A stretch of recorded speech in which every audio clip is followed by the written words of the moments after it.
The Last of the 20 by Joseph N. Wdowski. Whitby Castle. Looking behind him, the sun was beginning to set. Can your sensors pick up the mutants when they're sleeping? My sensors are not powerful enough to pick up their life signs. Of course, I don't have a miniaturized system like you have in your helmet, as advanced as it is. 124 arrogantly pointed out. Well, we need to find a place to hold up for the night. I don't want to enter a building that has a mutant nest in it. 124 stopped. He scanned the area. The single-family homes to the north of us have a couple of mutant nests in their basements. Their life signs are very low.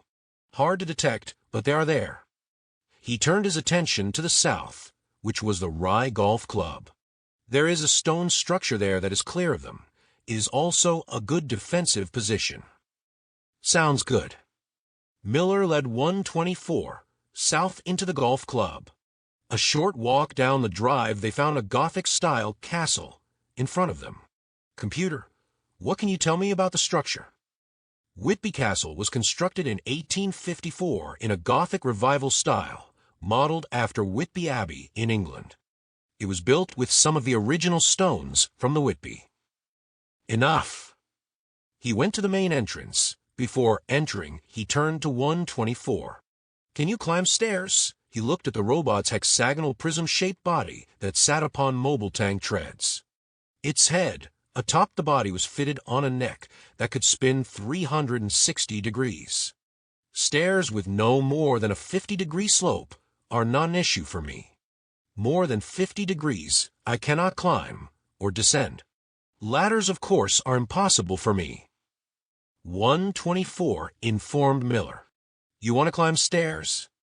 I have found that to be on a second floor is a much better defensive position. The prune faces don't seem to like stairs. It slows them down greatly, making it easier to pick them off and bottle up their approach. Miller explained. Yes, the defensive advantage of a high ground, a basic military tactic. Miller pulled the door to the castle open and entered. I am glad you approve of my tactics. Entering, he was surprised how large and airy the inner space of the castle was. There was a newer extension to the south part of the Gothic building with large windows that overlooked the golf course and the Long Island Sound. He assumed that in its prime, it must have been a wonderful place to dine in. Fine chinaware and crystal goblets were all set on the white tablecloth-covered round tables ready for a banquet meal that was never served. Each table could sit at least 10 people. The wooden chairs and chinaware on the tables were covered in a layer of dust and cobwebs. It had a very ghostly feeling to the space as twilight began. He found a staircase and made his way up to the second floor. 124 followed up the stairs after him. Its treads adjusted, enabling the robot to navigate the staircase with ease. At the top of the stairs, he ordered 124 to take position there, so he could warn him if any mutants do make it into the building. Miller took his backpack off 124 and found a sitting room that had Gothic-style lead windows facing north. He placed his backpack on a dust-covered chair and took out a meal pack. Before taking off his helmet to eat, he looked out the window and scanned the area. As usual, it picked up the life signs of small animals.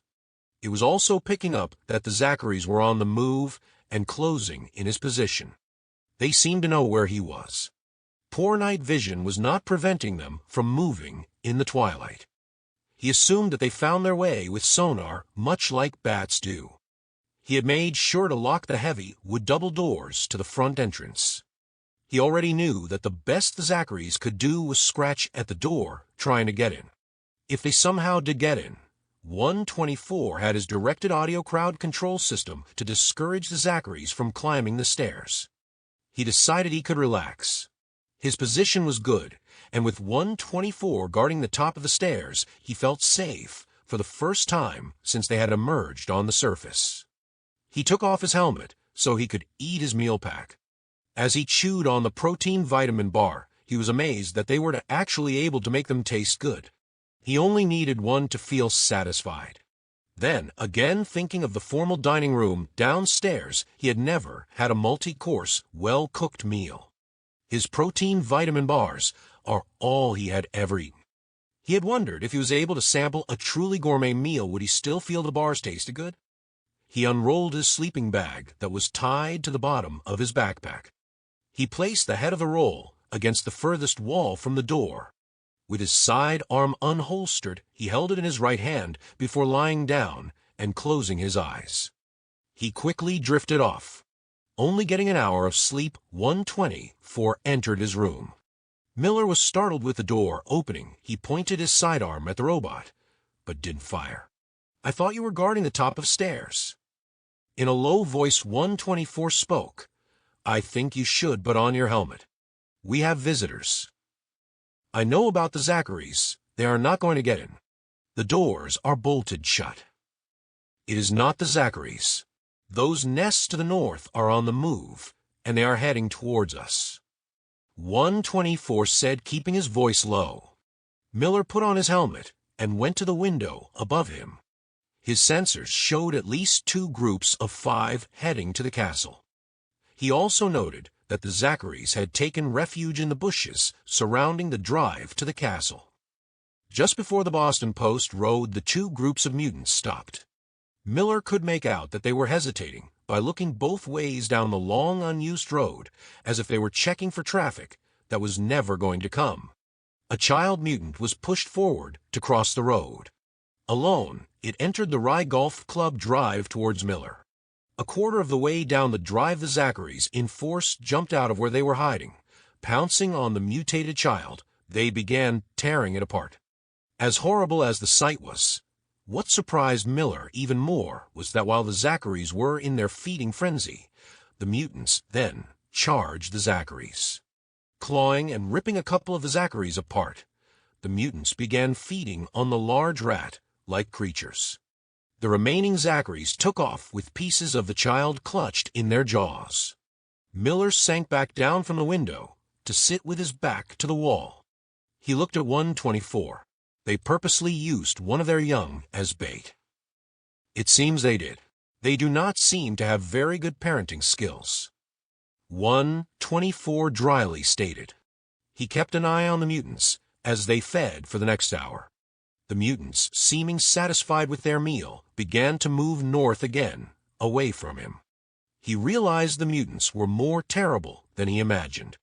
Most animals will defend their young, not use them as bait. He thought to himself that they were worse than subhuman. 124 went back to the top of the stairs to guard. Miller took off his helmet, knowing that the robot was not going to fall asleep while on guard duty.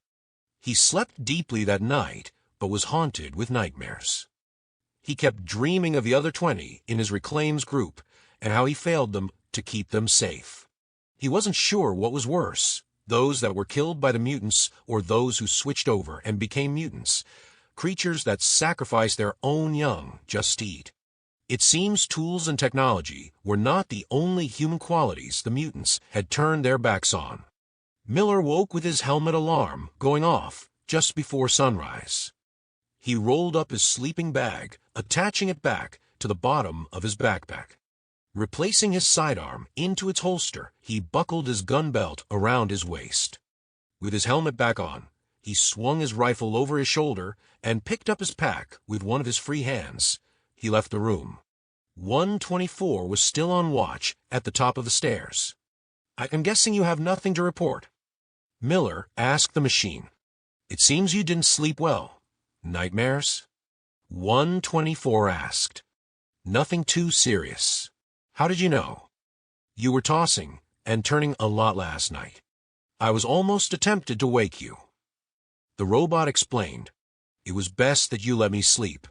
I can deal with nightmares."